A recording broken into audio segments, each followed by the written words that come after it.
दुनिया से बड़ा तू दुनिया बसाने वाले तुझसे भी है ऊंचे परमिट बनाने वाले।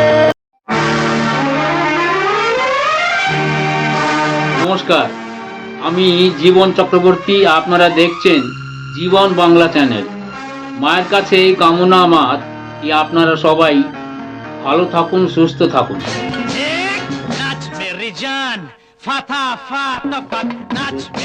हम नम नम नम नम नम नम नम नम नम नम नम नम बला बला बला बला रे बला बला बला बला रे।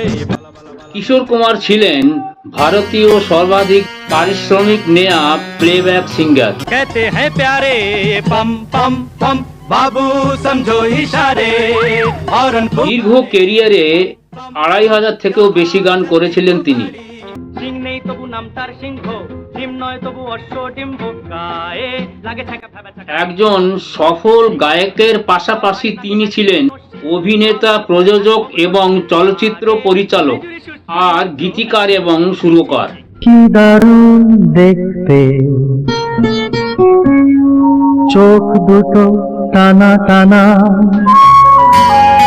রেকর্ডিং এর আগে তাকে দিতে হতো পুরো টাকা। मेरे भोले बलम मेरे प्यारे रे बलम मेरा जीवन तेरे बिना ओ मेरे पिया है वो दिया के जिसने। টাকাটা আগে না পেলে তিনি কাজ করতে চাইতেন না। चील चील चिल्ला के गजरी सुनाए झूम झूम कौवा भी ढोलक बजाए। अरे গান পছন্দ না হলে রেকর্ডিং না করে তিনি চলে যেতেন। ওনার মুডের ওপর সবকিছু নির্ভর করত। গানের ভাষায় টাকাটার ব্যাপার নিয়ে নিজের বিয়ে আব্দুলকে তিনি জিজ্ঞেস করে নিতেন। চায়ের পর চায়ের কাপ চলে আসতো, কিন্তু রেকর্ডিং আর শুরু হতো না। মাইকের সামনে তিনি গান প্র্যাকটিস করতে করতে আব্দুলকে জিজ্ঞেস করতেন, আব্দুল पैसा मिला क्या, जल्दी से बता दो, गाऊं या ना गाऊं और चाय पिला दो। এই কথা শুনে আব্দুল রেকর্ডিং রুম থেকে ইশারা করতেন, হ্যাঁ দাদা, টাকা পেয়ে গেছি, টাকা পেয়ে গেছি। তারপরে এই কিশোর দা গান শুরু করতেন রেকর্ডিং। বন্ধুরা, এই কাহিনীটি হয়েছিল জোশিলা ফিল্ম, হিন্দি ফিল্মের রেকর্ডিং এতে। স্টুডিওতে দেবানন্দ ছিলেন আর সুরকার ছিলেন আর.ডি. বর্মন। আব্দুল যখন বলল কি হ্যাঁ টাকা পেয়ে গেছি, তারপরে এই কিশোর দা নিজের রেকর্ডিং শুরু করলেন। কিসকা রাস্তা দেখে এ দিল এ সৌদাই মিলো है खामोशी बरसों है तन्हाई किसका रास्ता देखे ऐ दिल ऐ सौदाई मीलों है खामोशी बरसों है तन्हाई। একবার এক পরিচালক কিশোর দাকে অর্ধেক টাকা দেন পারিশ্রমিক অ্যাডভান্স হিসাবে। এক ছবিতে তিনি মেন লিডে ছিলেন, মানে হিরো ছিলেন। তবু নাম তার সিংহ, ডিম নয় তবু অশ্ব ডিম্ব, সিং নেই তবু নাম তার সিংহ, সিং নেই তবু নাম তার সিংহ, ডিম নয় তবু। কিশোর দা যখন শুটিং এ আসলেন তখন উনি অর্ধেক মেকআপ করে আসলেন। কারণ জানতে চাইলে তিনি জানিয়েছিলেন, আধা পয়সা তো আধা মেকআপ।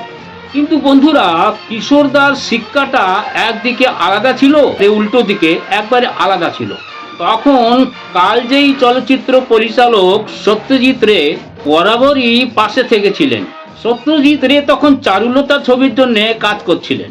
ওনার ইচ্ছে ছিল চারুলতা ছবির জন্য একটি রবীন্দ্রসঙ্গীত কিশোর কুমার গান। আমি চিনি গো চিনি তোমারে ও গো বিদেশ। কিন্তু ওনার গানের বাজেটটা তখন খুব সীমিত ছিল, আর কিশোর কুমার সেই সময় বলিউড ইন্ডাস্ট্রির একজন টপ সিঙ্গার।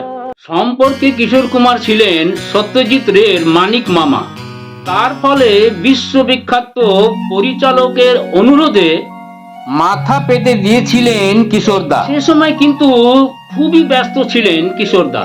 हंसी हजारों भी हो खड़े मगर उसी पर नजर তাই রেকর্ডিংটা কলকাতায় না হয়ে বোম্বেতেই করতে হলো। से दिन रात से लड़े हो গানটি ছিল আমি চিনি গো চিনি তোমায় ও গো বিদেশিনী। আমি চিনি গো চিনি তোমারে ও গো বিদেশিনী। এরপর যখন সত্যজিৎ রে কিশোর কুমারকে টাকার কথা বলেন, তখন কিশোরদা সত্যজিৎ রেকে অশ্রুভরা চোখে প্রণাম করে বললেন তিনি কোনো পারিশ্রমিক নেবেন না। সত্যজিৎ রেকে এত বেশি ভালোবাসতেন কিশোরদা। সত্যজিৎ রে এক সাক্ষাৎকারে বলেছিলেন কিশোর আমার দুটো ছবির জন্যই গান গাওয়াতে কোনো পারিশ্রমিক নেননি। প্রথম ছবিটি ছিল চারুলতা আর দ্বিতীয় ছবি ছিল ঘরের বাইরে।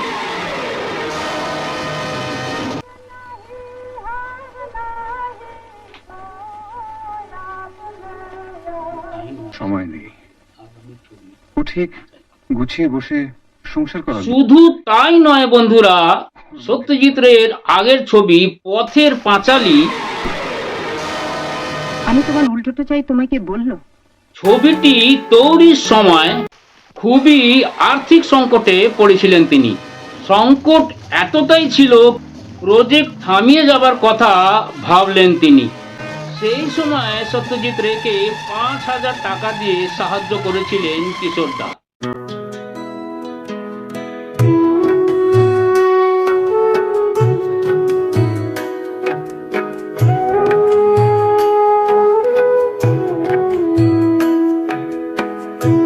বন্ধুরা, কিশোর কুমারের এই ধরনের উদার মনোভাবের আরো অনেক প্রমাণ আছে।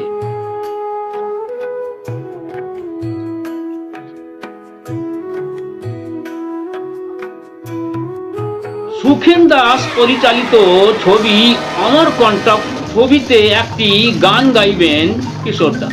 সুরকার ছিলেন অজয় দাস। রেকর্ডিং শুরু হলো, হঠাৎ কিশোরদা অমরকণ্টকের পরিচালককে ডেকে পাঠালেন।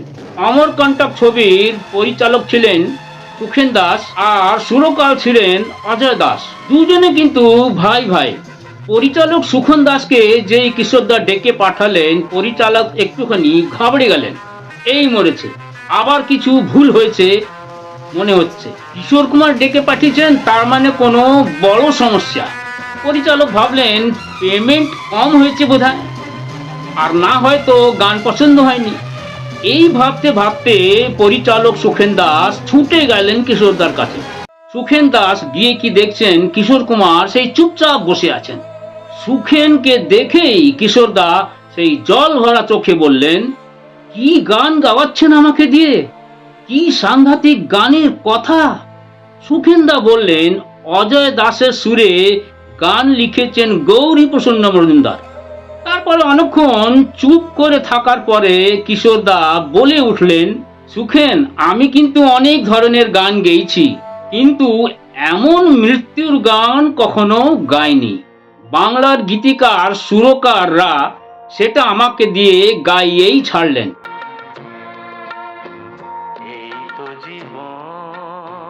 কিশোর কুমার বিভোর হয়ে বললেন, এই গানটার একটা টাকাও আমি নিতে পারবো না।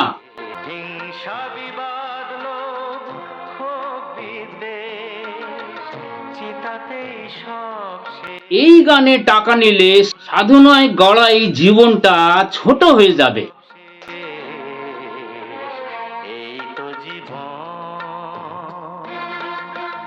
এই বলে সুখেন দাসকে কিশোরদা বুকে জড়িয়ে ধরলেন।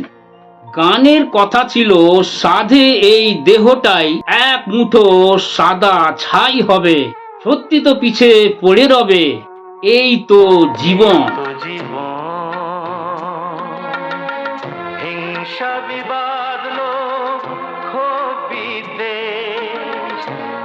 বন্ধুরা, কিশোর কুমারের কণ্ঠে আজও এই কালজয়ী গান শ্রোতাদের চোখে জল এনে দেয়। এই তো জীবন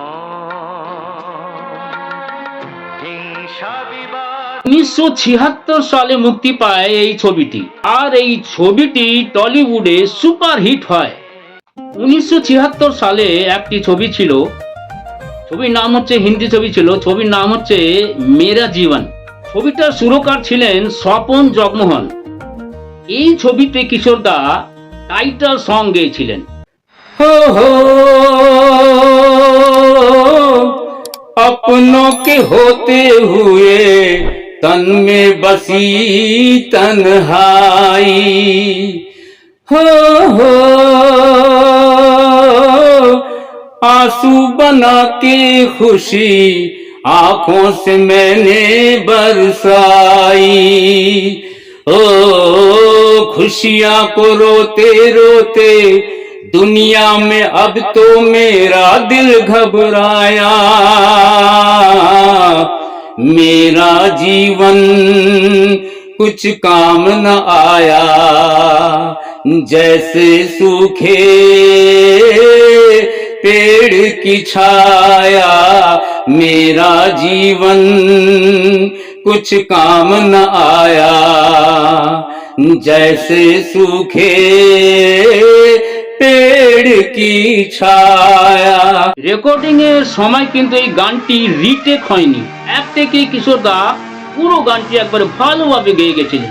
গানটি যখন শেষ হলো, শেষকালে দেখা যায় কিশোর কুমার অঝোর নয়নে কাঁদছিলেন। কারুর সঙ্গে কোনো কথাবার্তা না বলে তিনি স্টুডিও থেকে বাইরে বেরিয়ে আর নিজের গাড়িতে বসে নিজের বাড়ি চলে গেলেন বিনা টাকা নিয়ে। পরের দিন স্বপন জগমোহন প্রডিউসারের কাছে কিশোর কুমারের চেকটা নিয়ে কিশোরদার বাড়ি যান। কিশোরদা কিন্তু চেকটা সুরকারকে ফিরিয়ে দিলেন আর বললেন, এই গানটার জন্য আমি কোনো পারিশ্রমিক নেব না, কেননা যে গানের কথা আর সুর কিশোরদাকে মুগ্ধ করে দিয়েছিল। কিন্তু বন্ধুরা, অনেক লোকরা কিশোর কুমারকে বলতেন কি বিনা টাকা ছাড়া উনি কিছু বোঝেন না। এটা কিন্তু ভুল ধারণা ছিল। এই ভিডিওটির বানাবার আমাদের এই বক্তব্য ছিল, আসলে তিনি কোনোদিন এই ধরনের ঘটনা কাউকে জাহির করেননি। এই ঘটনাটা কিন্তু স্বপন জগমোহন কাছে শোনা গেছিল। হ্যাঁ, কিন্তু তিনি বলেছিলেন রাজনৈতিক মঞ্চে বিনা পারিশ্রমিকে আমি গান গাইব না, তার জন্য তাকে মূল্য চোকাতে হয়েছিল। অনেক দিন ওনার গান গাওয়া বন্ধ ছিল, রেডিওতে, ফিল্মে, কোনো জায়গায় ওনার গানতে ব্যান্ড লেগে গেছিল। দীর্ঘদিন গান গাইতে দেওয়া হয়নি তাকে, তবুও নির্ভীক কণ্ঠে এগিয়ে গিয়েছিলেন কিশোর কুমার। সারাটি পৃথিবী জুড়ে তোমার গানের সুরে ছড়ালো যে ভারত মায়ের নাম, তোমাকে জানাই প্রণাম। অমর শিল্পী তুমি কিশোর কুমার, তোমাকে জানাই প্রণাম।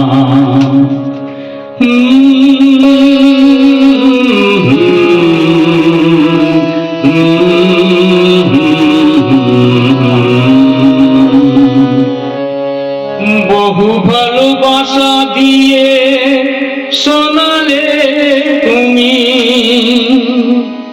গভীর প্রেমের কত গান, বহু ভালোবাসা দিয়ে শোনালে তুমি গভীর প্রেমের কত গান, মিলনের আনন্দে বিরহের বেদনা মানুষকে করলে যে দান, বন্ধুরা কত ত্যাগ শত্রুর ছলনা নিয়ে কত গান গে গে অভিরাম, তোমাকে জানাই প্রণাম।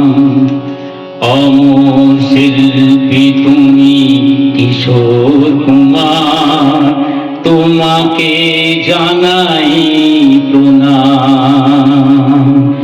সারাটি পৃথিবী জুড়ে তোমার গানের সুরে ছড়ালো যে ভারত মায়ের নাম, তোমাকে জানাই প্রণাম। অমর শিল্পী তুমি কিশোর কুমার, তোমাকে জানাই প্রণাম। তোমাকে জানাই প্রণাম, তোমাকে জানাই প্রণাম, তোমাকে জানাই প্রণাম। নমস্কার বন্ধুরা, ভিডিওটি ভালো লাগলে লাইক করবেন, সাবস্ক্রাইব করবেন, আমার চ্যানেলের আশেপাশে থাকবেন। ধন্যবাদ।